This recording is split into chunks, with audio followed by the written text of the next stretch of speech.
The gentleman from Texas, Mr. Gohmert, is recognized. Thank you, Mr. Chairman. Ms. Coleman, you have a response to the last answer? Yes, please. So trans women and trans girls are participating in sport, and most of them this is just a factual point, most of them actually have dropped their T levels. In fact, part of transitioning, as I think everyone knows here, I do a lot of work with trans kids, including in the in the medicine area, and one of the things that trans girls would like to do is to drop their T levels into the female range as part of becoming their authentic selves. And when they do this and they compete, it's not at all a problem. And so just to be clear, at least my position is not that trans kids should be excluded from sport. It is simply that inclusion based on biology or biological traits, sex-linked traits, makes sense, because otherwise, in fact, and this is not a hypothetical, in fact, it will be the end of girls and women's only sport if we make simply gender identity the basis for eligibility for girls. Right, you'll have men's sports and you'll have co-ed sports, and that, you were one of 2 girls to get a track scholarship to Villanova in 1978, thanks to Title IX, and the point has been made, and I could see your facial expressions, Professor Coleman, about with a comment that there's no evidence of problem with men competing, but there is no question that problem will continue to rise, and nothing more dramatic than this diagram. You have each one of these points representing an athlete,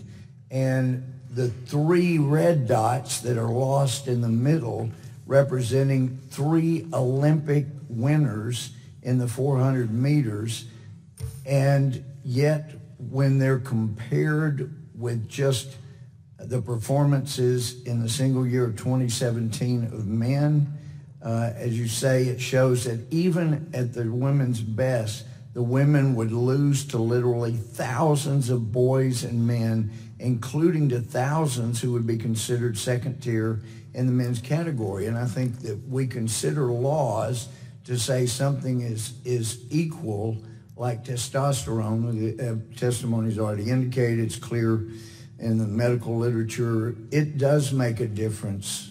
And as you say in your testimony, I thought it was pretty clear, but scientists agree that males and females are materially different with respect to the main physical attributes that contribute to athletic performance.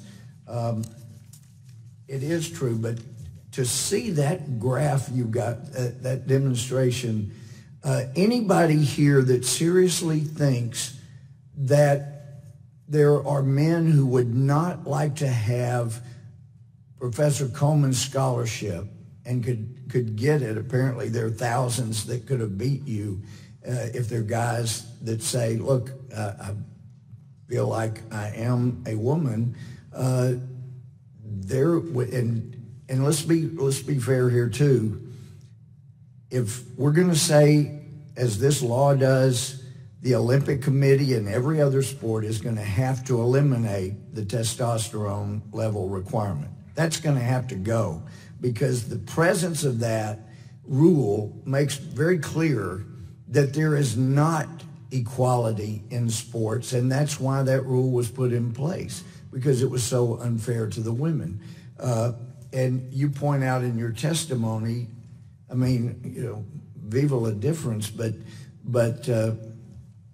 women are biologically able to carry children, most, and men are not. There is a difference. And having my own experience in the area of felony judgeship, prosecution, I think about all the psychiatric testimony I've heard about women who they seem to have more post-traumatic stress disorder from sexual assault, and yet we're going to force them to have men in confined spaces, in shelters where they're seeking a refuge away from men inflicting violence on them, and because we're going to stand up here and say, well, it's just too bad, we're going to force men to be into your spaces and you're going to have to like it, I think is a war on women that should not be allowed.